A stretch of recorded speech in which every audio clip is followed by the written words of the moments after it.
তখন ও সঙ্গে সঙ্গে জল পড়ে গেছে। জলে যখন পড়েছে তাও বাঘ হাবুডুবু করতে ধরার জন্য, যখন তারপর যখন ওই ঝাড়া যখন মারে তখন দেহ সম্পূর্ণ লম্বা হয়ে যায়, দিল হয়ে যাওয়া, দিল মানে এ কি যন্ত্র বাবা বাবা, কথা বললি ওরা বুঝতে পারবে মানুষ খাদ্য এসে গেছে। চেঙ্গা নিয়ে ওরা ও বলতে আমাদের একমাত্র উদ্ধার করার চেঙ্গা থাকার জন্য, একধারে বাঁশ, একধারে বাঘ আর একধারে ওরা।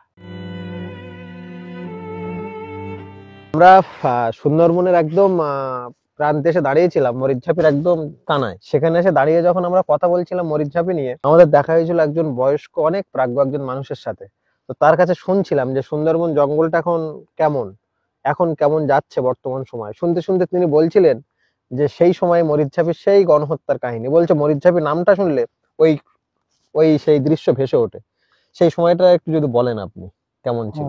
তখন গরিবের আশ্রয় থেকে তো মানুষগুলো এত তাদের কষ্ট। প্রথম কিভাবে আসলো ওরা?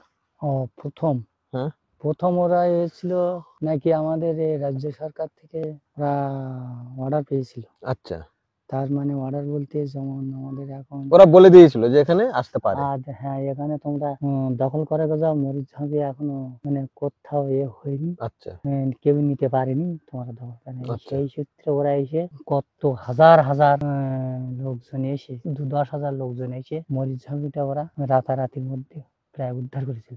আপনাদের তখন বয়স কত?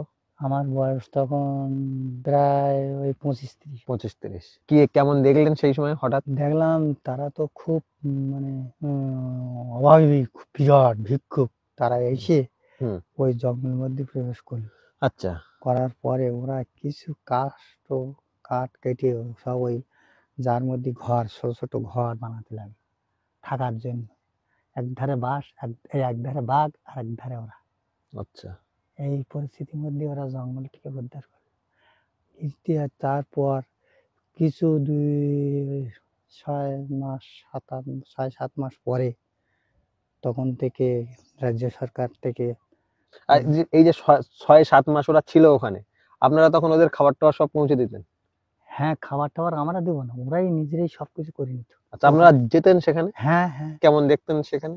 সেখানে এরকম আমাদের শহরের মধ্যে এরকম বাজার ঘাট, বড় হাট বাজার সবকিছু তৈরি গেছে। তারপরে কল, টিউবকল, হ্যান ত্যান সবকিছু তৈরি করে ফেলেছে। ওষুধের দোকান টোকান সব? সব আচ্ছা, সব ছিল? বাস্তবের কথা। আচ্ছা, সবকিছু তৈরি করে ফেলেছে। আচ্ছা। তারপরে হঠাৎ কি হলো সেই সময়? সেই সময় ওরা ওই করার পর তখন ওখান থেকে কোন নেতৃত্বে মানে ওই সেই কিভাবে বলে এসছে আমার ওইসব মনে থাকে না। ডিরেক্টর ছিলেন তখন জঙ্গলে, হচ্ছে ওই কল্যাণ চক্রবর্তী, উনি এইসব খবর পাইয়ে সেনাগণদের ওখান থেকে রাজ্য সরকারের কাছ থেকে আদায় নিয়ে বহু জাহাজে যা কত শত সহস্র ওই বোট, তারপর যা আছে লঞ্চ, এই কতগুলো নিয়ে তাদের তলিয়ে নিয়ে দণ্ডকরণে পাঠিয়ে দেবে। এই তাদের সবকিছু ক্ষতিগ্রস্ত করিয়ে তাদের কি নারী নির্যাতন পর্যন্ত, তাদের কত বাচ্চা প্রসব হচ্ছে একটা মায়ের, সেও পর্যন্ত মানে কত কষ্ট, কত নির্বাহ বাক্যে ওরা ওইভাবে জীবন কাটিয়ে ওই অবস্থায় ওরা তখন ওই রকম ভাবে মাছ ধরে ডাঙ্গা হেনে করে। আর কত আপনারা তখন কি দেখলেন? আমরা তখন দেখছি চোখ দিয়ে জল পড়ছে যে একটা নারী নির্যাতনের মানে প্রসব হচ্ছে, সেই প্রসবের থেকে ওরা ওই গুলি গল্লা দিয়ে আর ওই চেঙ্গা? হ্যাঁ, চেঙ্গা নিয়ে ওরা বলতে আমাদের একমাত্র উদ্ধার করার চেঙ্গা। আর ওদেরকে গুলি বারুদ হ্যান ত্যান, লেডিস পুলিশ ছিল, লেডিস পুলিশ মানে মেয়েদের জন্য তাদের তোলার ব্যবস্থা করেছে। এরকম অবস্থা, আর কত নির্যাতন। এবং সেই সময় পুলিশের এইসব এই 57 অত্যাচার।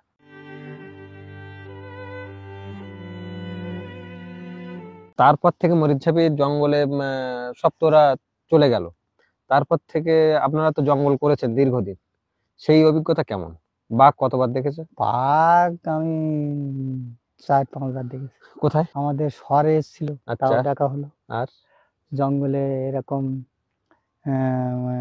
কানায় গিয়েছি, বাঘ ওইরকম ভাবে বসে আছে বেশ ঝাপটা নিয়ে।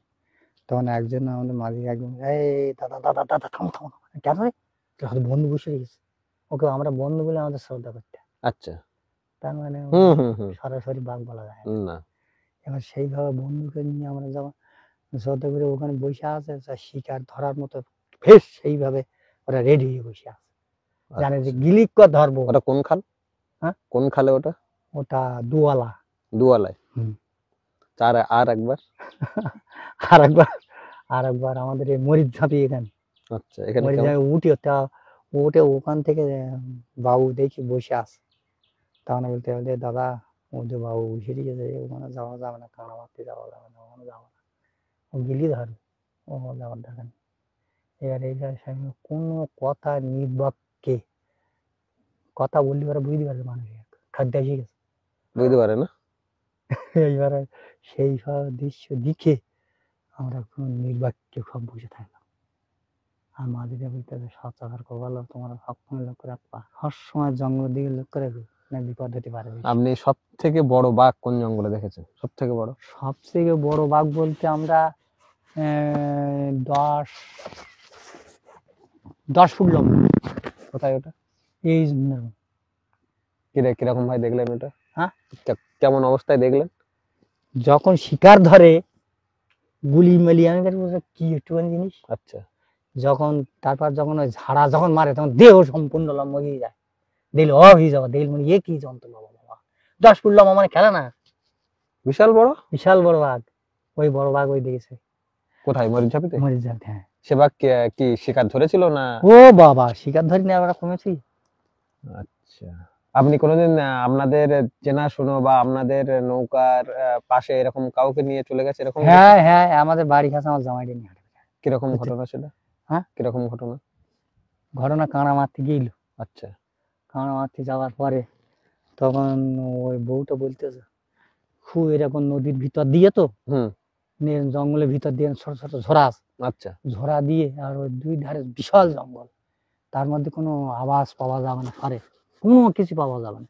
সেই সর দিয়ে বেরিয়ে যাত ওই দোন দিয়ে যাচ্ছে, ওরা বেরিয়েছে যাচ্ছে।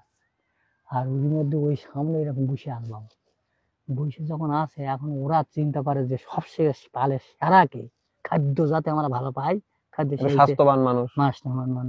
এখন সেই মাগিটা ছিল স্বাস্থ্যবান, আর একটা বউ ছিল ওর স্ত্রী, যে তারই ঘাড় ওর যেই পুড়িয়েছে যখন, তখন ও সঙ্গে সঙ্গে জল পড়ে গেছে। জলে যখন পুড়িয়েছে তাও বাঘ হাবুডাবু করতে ধরার জন্য, তারপরে কোন রকম ভাবে কে খাওয়া দেবে, হাতটা ধরে টানিয়ে নিতে পারতে, হাওয়া দিয়ে ধরে নেয়। হ্যাঁ, জলেও তাই এরকম, জলে পারে না ঠিকই, কত ডুব টুব মারলে তা সে ডুব মারিয়েও তো তার সঙ্গে ধরে নেয়। অল্প খাল, ছোট খাল বুঝতে, অল্প জলে ডুব মারিয়ে বাঁচার থাকে না। এখন কেমন? হ্যাঁ, এখন জঙ্গলের অবস্থা কেমন? এখন জঙ্গলের অবস্থা এখনো তো ভালো না, এখন ও জঙ্গলের অবস্থা কোনদিন ভালো থাকে না, এখন আরো খারাপ। আরো খারাপ।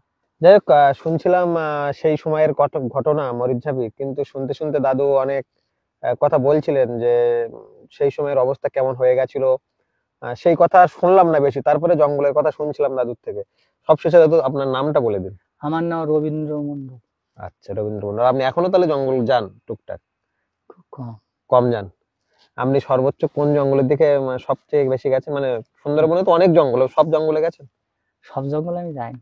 জাননি না?